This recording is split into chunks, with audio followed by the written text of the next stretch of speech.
প্রিয় নতুন খামারি ভাইয়েরা, আসসালামু আলাইকুম।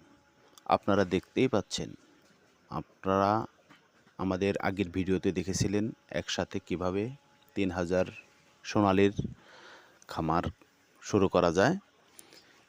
এগুলো আপনারা কিছু নিয়মকানুন মেনে চললেই ইনশাল্লাহ কোনো সমস্যা হবে না। শীত বলে কোনো ভয় পাবেন না। এখানে কিছু বাড়তি কাজ আপনাদের করতে হবে যথাসামান্য, তাহলেই আপনারা শীতের দিনেও করতে পারবেন। দেখতে পাচ্ছেন আমাদের সোনালি বাচ্চাগুলোর আজকের বয়স হচ্ছে 9 দিন রানিং। এ পর্যন্ত 3000-এর ভিতরে 8 থেকে 9টি বাচ্চা কেটেছে। এটা স্বাভাবিক, কেটেই থাকে। আপনারা করলে করতে পারেন। আপনারা যদি আমাদের কাছ থেকে কোনো পরামর্শ চান, অবশ্যই দেব, কমেন্টে জানাবেন।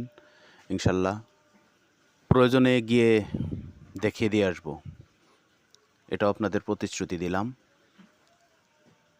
হয়তোবা সরাসরি না যেতে পারলেও ভিডিও মাধ্যমে দেখে দিতে পারবো, ভিডিও কলের মাধ্যমে।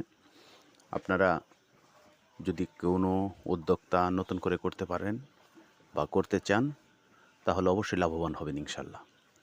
আর এই শীতের দিনে সবাই করতে সাহস পায় না।